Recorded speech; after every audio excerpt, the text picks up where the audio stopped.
Our next keynote speaker will showcase a success story of growth and how global networking is in fact achievable. Please welcome the non-executive chairman of Eurofast International and growth director of Delphi Alliance, Mr. Lakis Damianou. Mr. Damianou.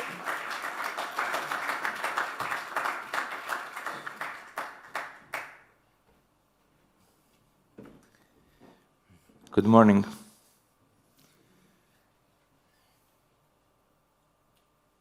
When Christos asked me to do this presentation, I stared in front of me and I said, what am I going to say? And then I started thinking, I said, but I will need 3 days to speak. Christo.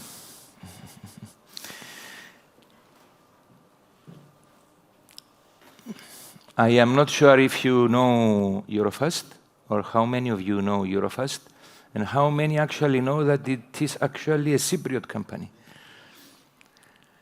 I will therefore try in the next 25-30 minutes, I think that's what's left, to give you as much as possible on how we did it, how we created this let's say, network of companies. It's not a network, actually, because it's all the 21 offices we have in different countries. All of them are 100% subsidiaries of the Cypriot Eurofast. It didn't start like this, but it became, throughout the process, as 100% subsidiaries. So in other words, we wanted to have control on the management and the operation of every office we opened. And that, believe me, makes it much more difficult to create, but down the road it will give you more fruit. So we started in Cyprus. Long time ago, my late father created a small accounting firm and later an audit firm in 1978. Throughout the years, we changed a lot. We were an audit firm basically until 1987, 88. At that time, we created Eurofast. That's when actually Eurofast, the name Eurofast was born. And then the two companies ran together for a few more years, the audit firm and Eurofast. So yeah, it started like this, accounting. This is my favorite picture because this is the first computer. When I graduated from United States and I came back as a CPA, we learned what is a computer. And for this piece, we paid 8,000 Cyprus pounds, almost 12,000 euros. It's still working, this thing, with 2 floppy disks. It's in our office in Cyprus, as in the museum. But so, yeah, from these computers, we started on to put technology in the company as well. And of course, internationalization started because until the end of the 80s, very few actual international companies used to exist. So this is how we started. Our offices started expanding in Cyprus first of all, and then we found out that we didn't find out. We had a tragedy that happened in my family. My younger brother, he passed away from heart attack at 33. And the next day we had a meeting in the office with some of my colleagues, and we said, what are we going to do? At that time, we had also an investment group, Arcus Financial Group, belonged to our family as well. So we were thinking what to do, and we started to brainstorm in terms of business. And we said, Let's go abroad. Let's go to the Balkans. The Balkans, at that time, it reminded you wars and horror views on the TV screens, for those of you that were alive at that time. But because of our, it was the beginning of the expansion, let's say, especially from Greece to the north, we decided to do it. And we started to open some of our offices. Of course, number one was Moscow, which doesn't exist today. Unfortunately, down the road, I became the honorary consul of Ukraine in Cyprus in 2018. So it started to be very, very tough, even before the war between Russia and Ukraine. So slowly, we had to get rid of all our Russian connection and clients as well. And that's why you don't see it on the map. I think I don't have the map here, but you can see it outside in the banner, the map with the offices. So yeah, Moscow doesn't exist today. Everything else, it still exists today. That's in all the offices where we went. We are in all the countries. We are present until today. So yeah, those are the years that started. And then 2018, another bunch of offices started to appear. Okay, then growth brought one after the other. But when you are ready to go to a different country, a foreign country, there are many challenges, especially in this region, especially when we went to that region north of Greece. Because of the, first of all, religious. Most of the wars happen mostly because of religion. You couldn't go to Albania with a car with Serbian license plates, or the other way around. You wouldn't be alive. You couldn't go and try to bring together an Albanian and Serbian, or from Kosovo. Imagine what was at that time when we started to do that. So we had to take that into account. So we said, number one rule: no religion exists in our company. Whoever, everybody can have the religion he wants. So that was number one rule. Number two, no politics. Whatever I want, I can think. I have my beliefs, but I wouldn't be. I'm not allowed to allow them influence my decision or express them. And we started to create all the companies, and while we were in Serbia, already starting during our second year of operation, Montenegro appears and says, we are going to create a new country. We are splitting from Serbia. What the hell? What are we going to do now? And we had several licenses to operate from Serbia in Montenegro. Now they want to become independent country. By the way, I became their number 6 honorary consul in Cyprus a few years later, before Ukraine.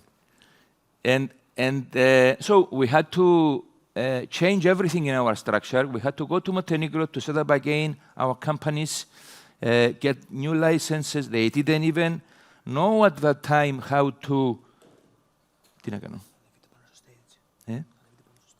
Okay.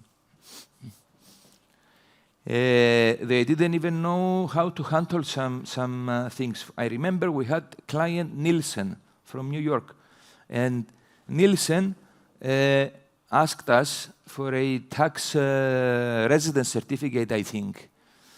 We go to the ministry, the newly established Ministry of Finance of Montenegro. We have never issued such a certificate. We don't know how to do it. So we gave them a sample, like we knew from other countries. This is how you should do it. And they did it. and we send it to New York, to whatever, to use the double tax treaty between Montenegro and United States.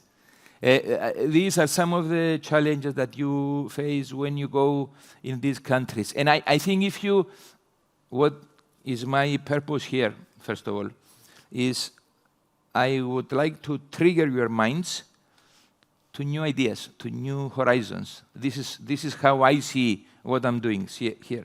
So allow me to give you some ideas. So you have to study the market very well before you go there.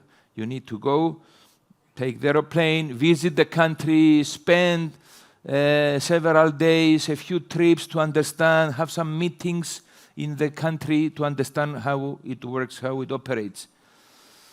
Then it comes Kosovo, more or less the same thing, even worse actually, because here also the division and the war that was that happened in Kosovo before, a few years before that, made it even worse.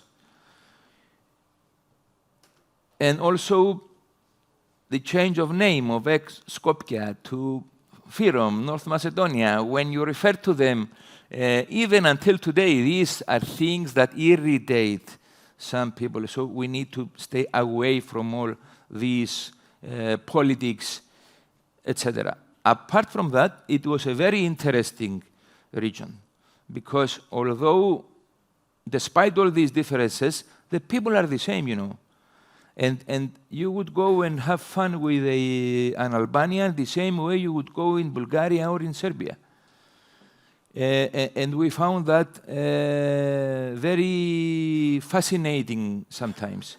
I remember, probably it was 2008, 2009, we gathered every year. One thing we were doing, by the way, we were gathering almost all our people in one location, in one of the locations where we are, for the long weekend. We booked one hotel and we brought everybody there.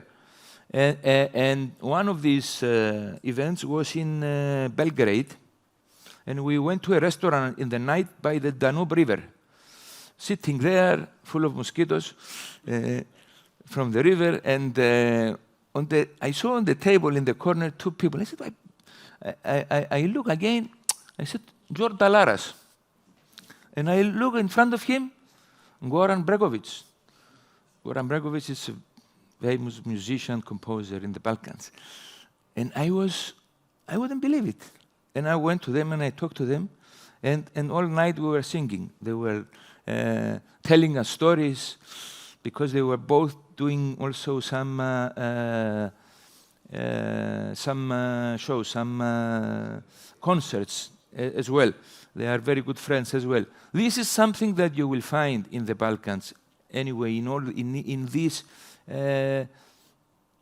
so interesting region. I also learned that Montenegro, by the way, now I am non-executive, so I can speak a little bit political too. The mountains in Montenegro are the only place that was never conquered by the Ottoman Empire. And this is why there is one, during the revolution in Greece against the Turks, against the Ottoman Empire in 1821 and before, there was a lot of connection militarily between Montenegro and Peloponnesos. There is a village called Mavrovouni in Peloponnesos, and Montenegro in Greek is Mavrovounion. So there was a connection between them on how to begin, because that was the only place that the Ottoman Empire never managed to conquer the people in the whole Ottoman Empire. So, okay. Let's speak about strategy also. So, yes, it's good to understand these surrounding factors, all these elements around business, but before you do it, you need to set up down after you analyze the market, you need to set up your strategy. So, and how we did it, just to see a little bit how we started. When we started to expand, we said we will only expand in the emerging markets. We are not going to go to any developed market. There was no point for us to do that. So that's why if you see the map outside, you will see all the countries are all emerging markets for us. The most developed market was Greece and Cyprus. And then that's the time when the Greek companies started to expand, as I said, to the north.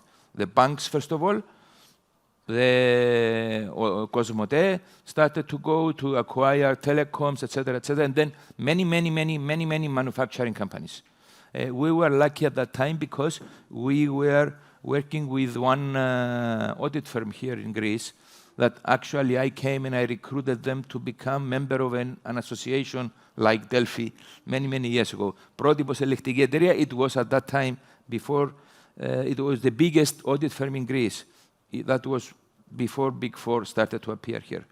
So we had access to many of their clients that expanded to the Balkans. And this is how we started to have our first business as well in the Balkans. But the driving force behind the need to go to this country was these clients asking us every day, please, I cannot get a report from Romania. They don't answer to me. Sorry, Christina. We're talking about 20 years ago. They don't answer me. They don't answer the phone. They don't answer the emails. Sorry. So the need for this information and then reliable information. It was non-existent at that time. And we are talking about companies who were listed in the Greek stock exchange, in the Athens stock exchange. They couldn't do anything else. So that's how we said, let's go there. Let's do it. Let's be us to bring this information back to their auditors in Greece, to their advisors in Greece, to do that. This is how, that was the gap in the market that we discovered, let's say, in order to go there. And we wanted to go only to the three biggest ones, Romania, Serbia, Bulgaria. It was so easy to go to all the others because one after the other were asking us to cross the border and go to the next, and even to the little countries. Banja Luka, for example, in Bosnia. Why to go there? We had a few clients asking us, and that's why we were there until today. And that's why you see that most of those companies here are listed. That's what I was telling you, that they were asking us for this information. So what else we did? We put very rigid management rules, very tough. I remember, and personally nobody liked me. I hope they will start liking me now, Andoni. But it needed, that was a real need, because we are in services, all of us. When you are in the service industry, it's very easy to commit fraud. It's very easy to steal money, whatever. It's natural. It happens. So you need to have extremely tough rules. So what else we said? At that time, we started to see the footprint of the double tax treaties Cyprus was signing or re-signing, renegotiating with other countries, which were very negative than the previous one all the time. So we didn't want to have the reliance on Cyprus. So we were telling them, your strategy is that local clients, forget Cyprus. You are not going to sell Cyprus companies, do tax structuring. You are not going to do that. No, of course you will do it if somebody comes to you. But we don't want you to depend on Cyprus and set up the office in Bucharest or in Sofia, in Belgrade, etc. And this helped us a lot. If you see down the road that many other Cypriot firms who went to set up offices, they closed them afterwards. Because what they were doing, they were only selling Cyprus. No, we want to have local clients. And another thing, we said everywhere we want locals. Maybe in the beginning to have a Cypriot or a Greek to be the head, but we want all the professionals to be locals. And this exists until today. Number 3 we said, because we started to approach multinationals, we said we want to have this policy, one point of reference. That means one person from all Eurofast to speak with Microsoft, that you said earlier, with one person from Microsoft in California, only the 2 of them will speak. It doesn't matter how many countries we are serving them. And that also helped a lot to keep the unity of all these, of the offices and the people. Also, because of the number of Greek companies, we always had at least one Greek speaker in every country. We started the chambers in these countries, the Greek Bosnian, the Greek Serbian, the Greek Romanian, blah, blah, blah, all these things. We started to also, for example, I remember every Friday afternoon we had, once a month, happy hour in our offices. And all the local Greeks, they would come and would, marketing. Marketing is essential, whatever you do anyway. Then we said we need common price list. We created a huge price list, maybe 12 pages long if I remember. All the countries, you see the columns are the countries, all the services. Nobody will deviate from this price list.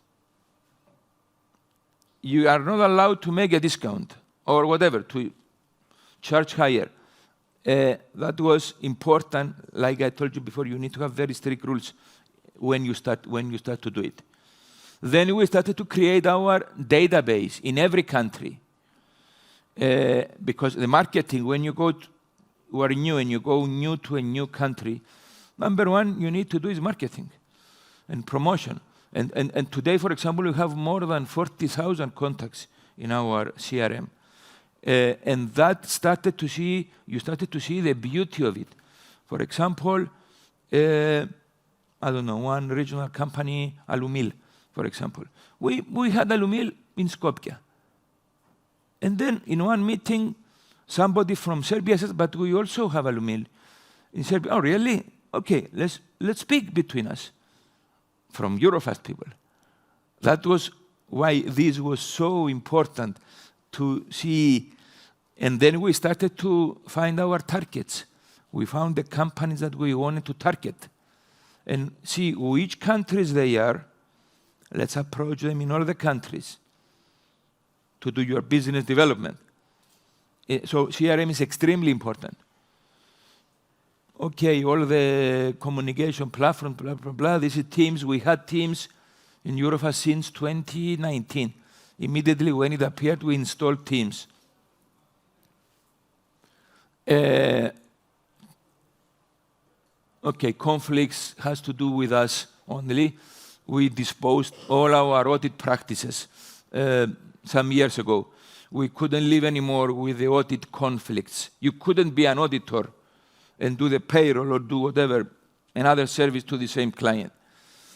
Started to appear all these Sarbanes-Oxley Act and all that stuff. So we solved our audit practices from that time. So we removed all the audit conflicts we had. Tax also. Maybe you don't know, but Taxant, our reputable guys here and capable, I see 1, 2, 3 of them there. The 3 lawyers and CPAs at the same time. The Taxen used to belong to Eurofast, but 3, 4 years ago, we removed it from Eurofast, and we have Demis, Kostas, and Christos running Taxen independently. So we wanted to remove all the conflicts that we were going to find in front of us. And then down the road, the crisis started in Greece, 2007, 8, 9. So, and indeed, we lost a lot of money from the Greek companies in the Balkans those years. And we said we shouldn't have so much, we made a mistake, depending only on them. So we shifted ourselves and we started to approach all other multinationals. not only, let's say, not only Greek multinationals. And this is how we started to work for names like this. Here is Microsoft Nielsen, that they were in the region at that time.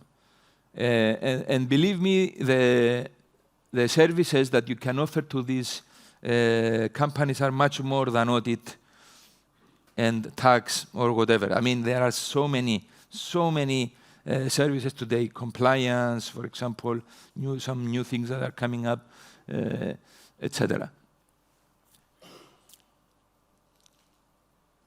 Today, for example, we work with more than 250 multinationals.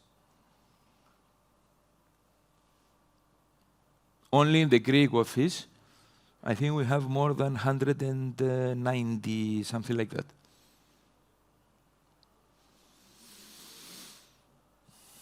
Also, what else? Okay, the management is extremely important. I told you that fraud, it's something you always need to have in mind.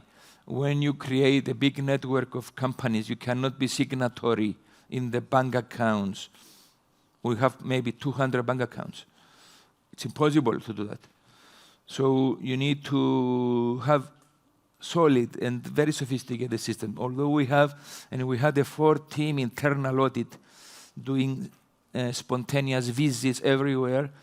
Although we had that, we had 3 attacks internally that they have stealing money from us, from inside the company.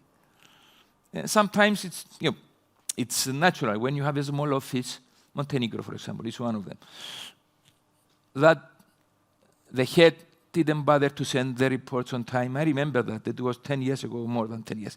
But it was tiny in terms of the total numbers that we used to handle. We couldn't, put more attention to push her to do that. It was like I knew it that it was happening. Anyway, we discovered later on that she didn't pay the social insurance for our staff and for our clients. We were doing very big payrolls there in order to gather money in the bank account and be able to take them.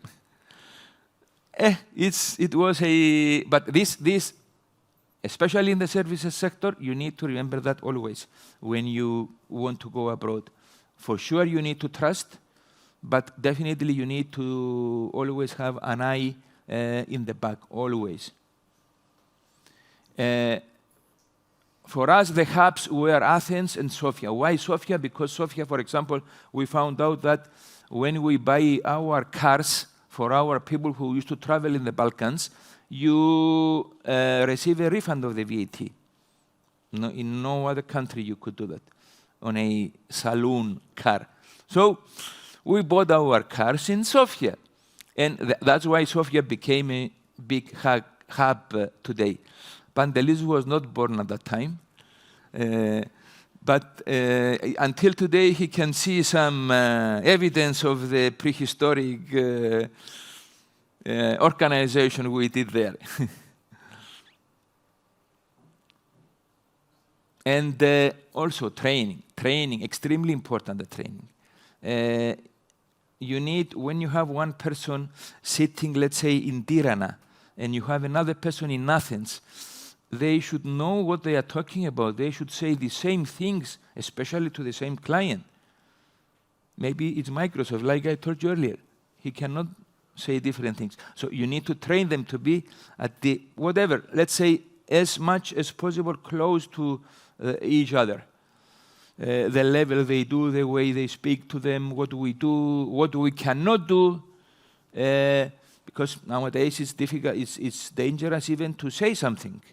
I am very lucky that I'm retired.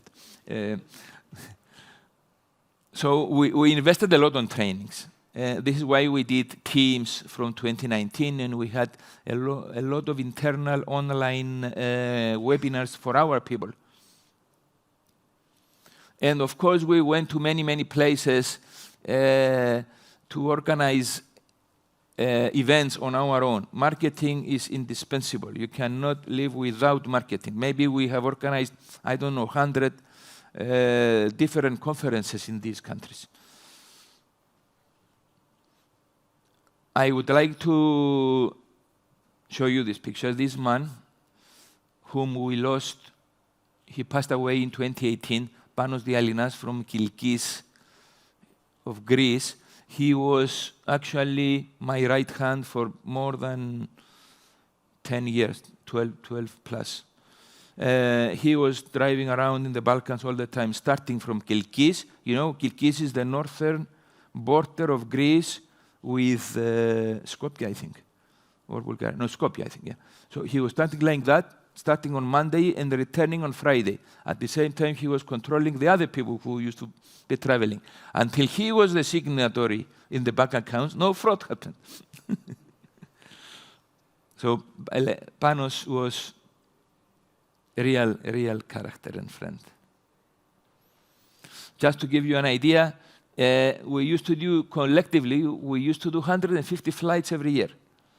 Because especially if those of us who were in Cyprus, those who were in Greece, they did it by car. Only his car, Panos, he had 100,000 kilometers every year, only on his car. International networks, like Delphi. We are here in an international network. Extremely important in any expansion strategy you will need to do. You have to follow all the conferences, wherever there are. Even in Latin America, you have to go, especially when you go and you visit that country, in any country, go and meet your fellow member in that country. Everything is about connections, my friends, nowadays. It's about connections. It was always like that. It will always be like that. Despite artificial intelligence, despite everything else, it's going to be always connections.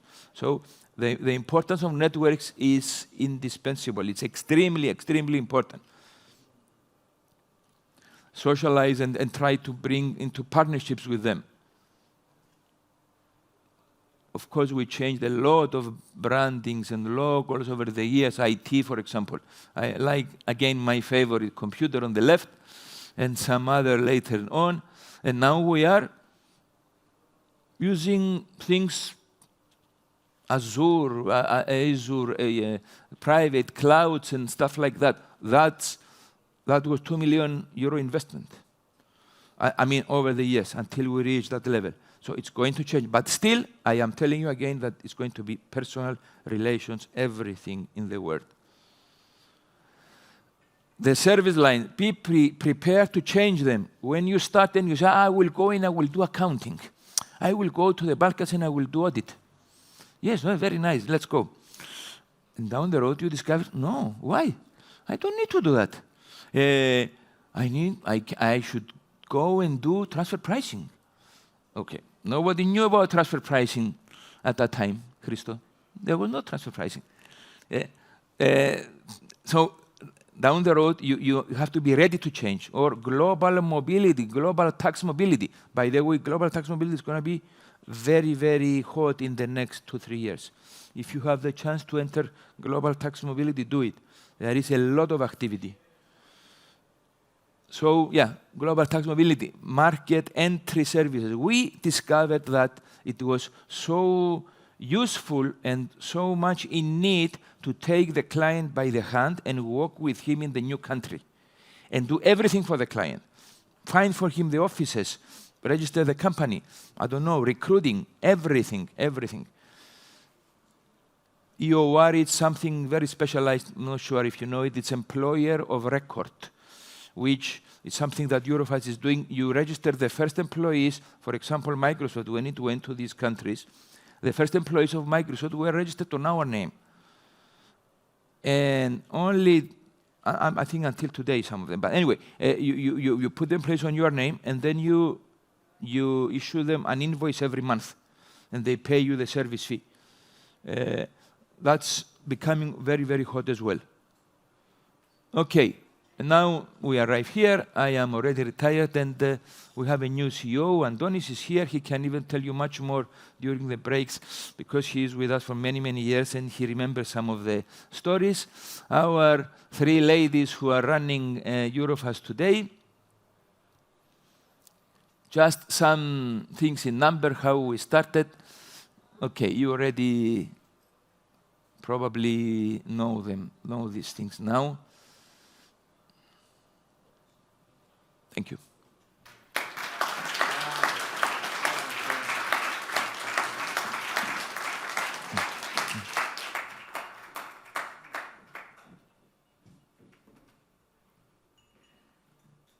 Thank you, Mr. Damianou, for a refreshing and positive presentation, and congratulations on your achievements.